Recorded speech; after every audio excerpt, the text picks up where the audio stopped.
Hey guys, Tim the Blacksmith, welcome here. So this is a leg vise, and you've seen it a million times in all my videos. A leg vise is the blacksmith vise. It was built for the blacksmith, and that's because it has this weird looking leg on it. Is because unlike a typical machinist vise, when you hammer on this, the screw is actually loose. So when you hammer, all the force goes into the leg, into the floor. So you can beat the living daylights out of this thing and it will never break. You've seen this in all the videos, right? I'm working on it and it wiggles. It's loose. It drives me nuts. So we're gonna make a bracket up to mount to the table today to hopefully fix that. Thanks for being here. I'm looking forward to this. Let's see what we can do.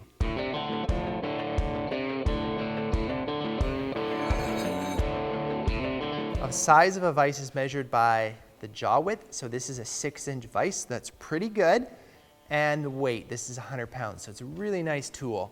And it's got a nice screw. It's all super loose, like I was mentioning, so that when you hammer on it, all the weight goes into this leg or to this leg, which then gets transferred to the ground. It's kind of a little bit interesting how they're mounted. They actually use a wedge system here. We'll take that out later and you'll see that. But that's so they're easily adjustable in height.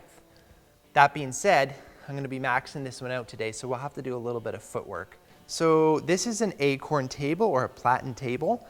It's really simple. It's really thick, really heavy with these square holes in it. Used in fabrication, forging shops, there's all kinds of tools you can put in there, etc., etc. What's nice about this for the vise is that when it's bolted to it, it doesn't move. That's why I really like it on this thing. But that's the other thing. Because it's on this table, if I want to do a big project on this table, I want the vise to be able to come off easily. So that's going to be sort of the crux or the main focus of what we're working on with this bracket or system to mount the vise to. You have to get a punch though.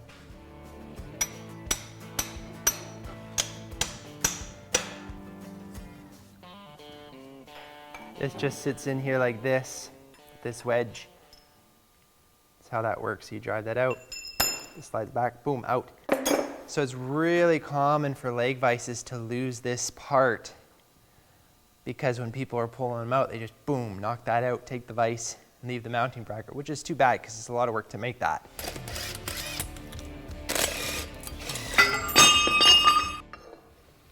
Oh, what's going on here? Somebody did some welding. Oh, it looks like it was me.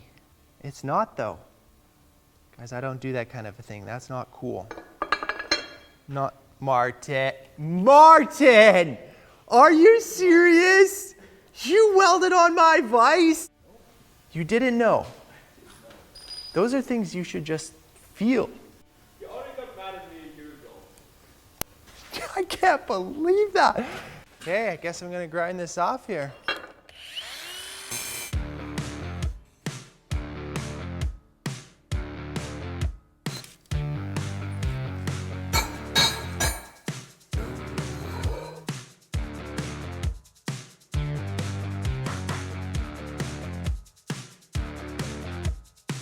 All right, got her all set up. We're gonna do this here.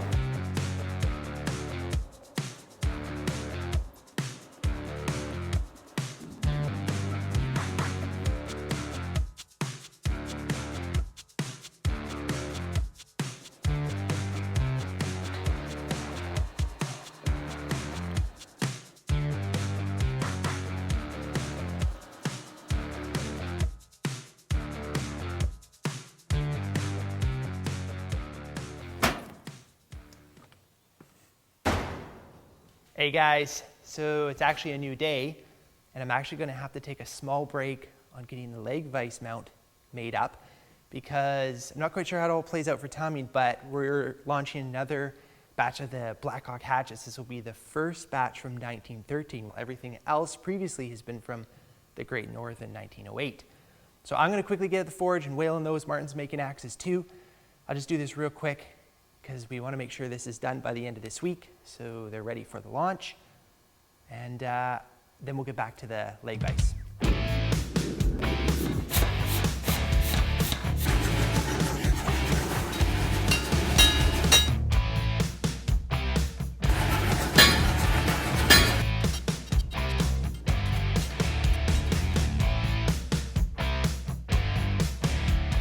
So Martin has just got all of these guys wedged up.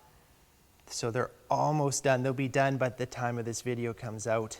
Martin's got this one finished up here, and you can see this is the walnut wedge in here.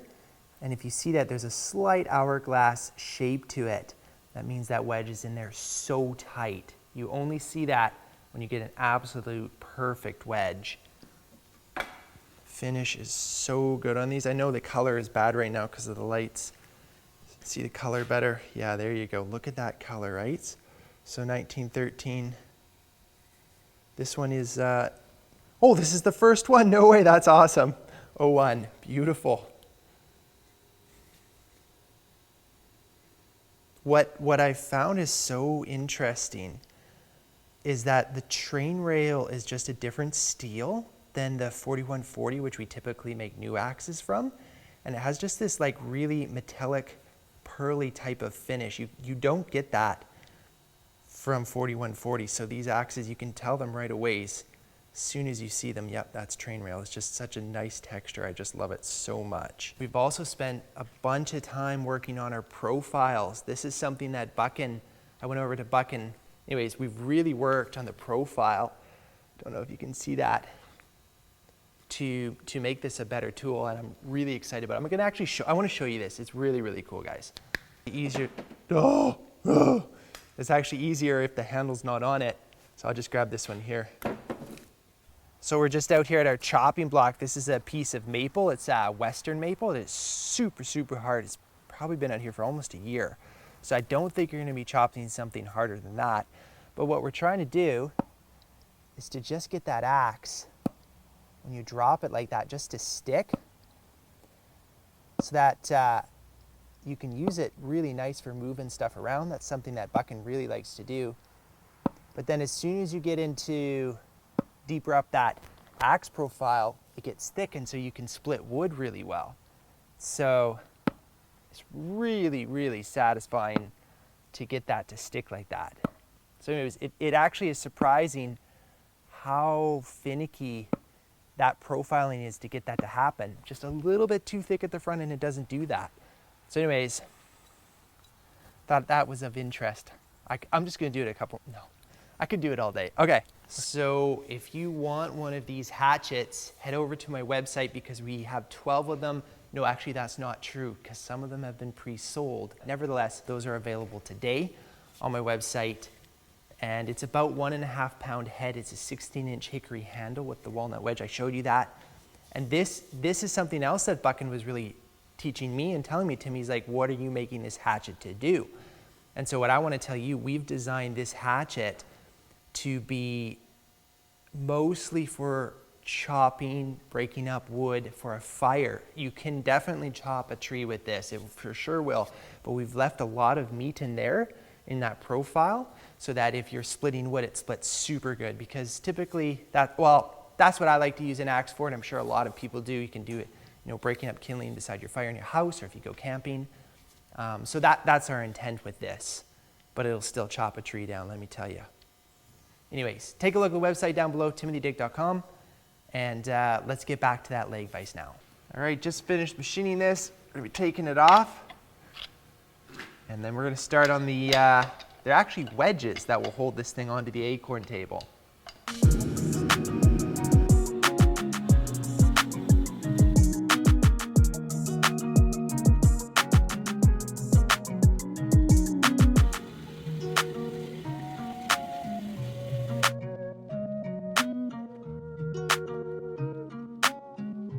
Back at the mill, we're going to set up these wedges and just drill some holes and get some thread in them.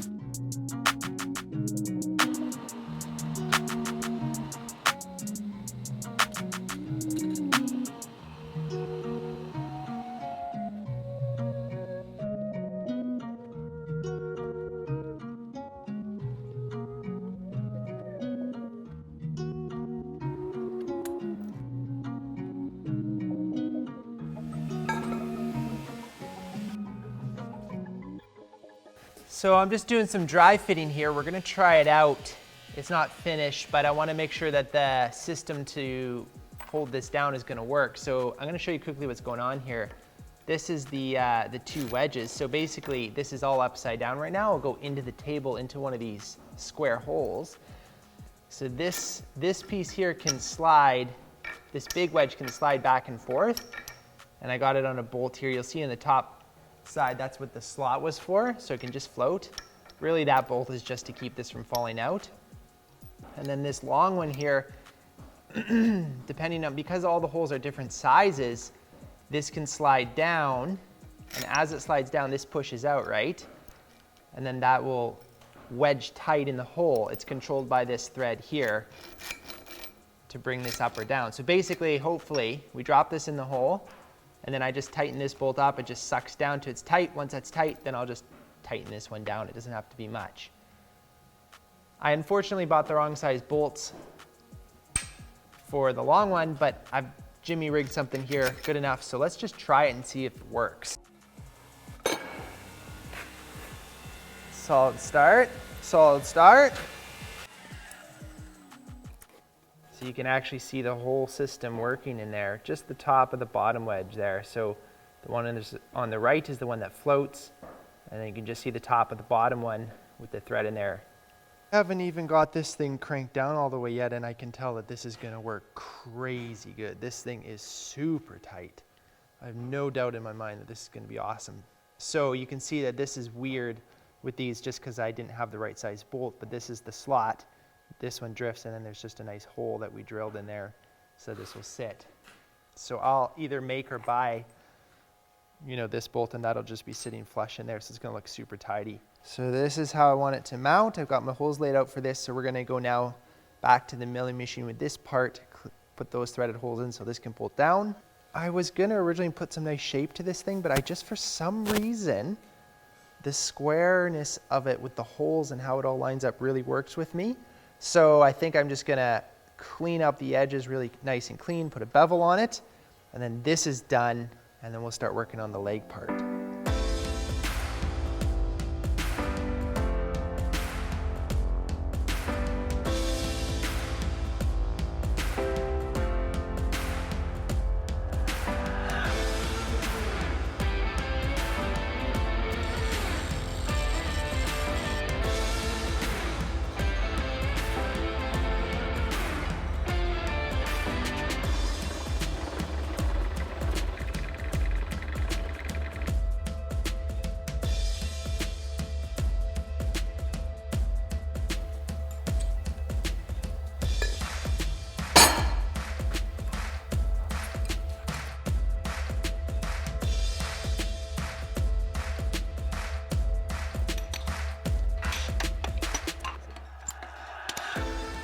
So it's all mounted up there on the top side.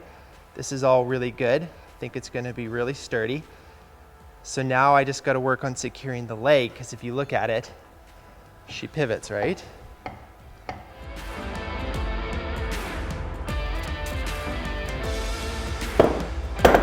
Check out what I just found. This is an old tooling that came on the white press when I got it. Some sort of setup they had on it. So what I'm gonna do is I'm actually gonna have it stand like this. We're just gonna cut this off, get rid of all the junk, drill a hole in the top, put some holes through this way, pin it to that leg, and then we're done.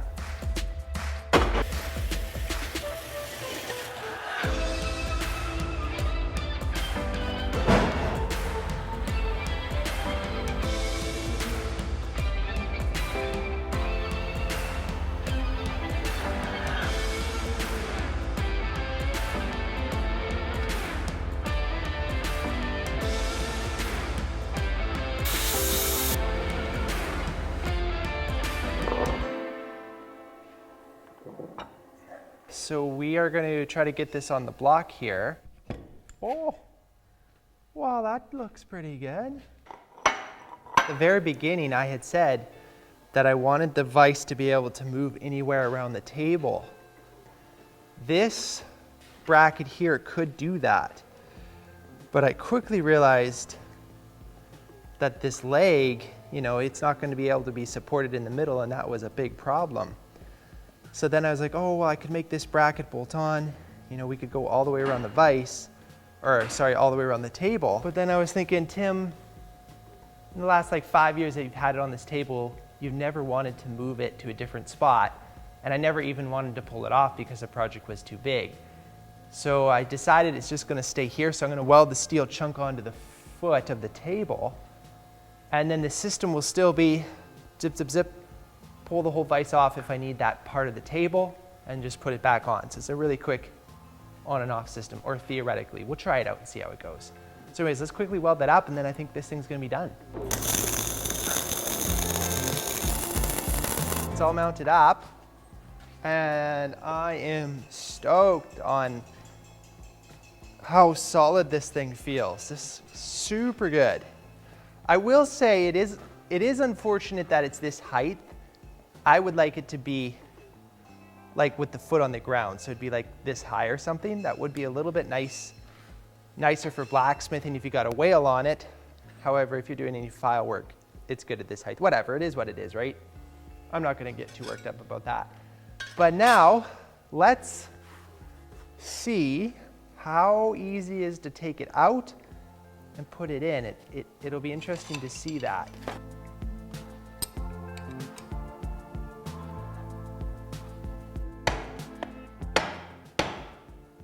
See if that's loose enough here to. Sweet. That's pretty cool. You can get behind that. Guess that doesn't really.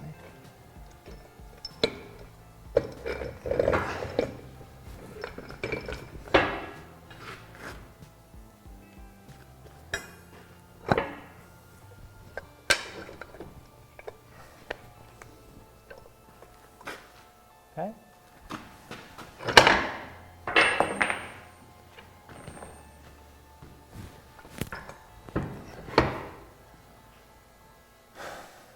Works. It's definitely a little bit like, put it in, but it's not too bad. Yeah, it's good. I like it. Okay, let's tighten it up and we're done. It's gonna be it for me. Thanks for coming along on this one, guys. Make sure to check out my website if you're interested in one of the very first 1913 Blackhawk hatchets. As always, thanks for watching. We'll look forward to seeing you in the next video.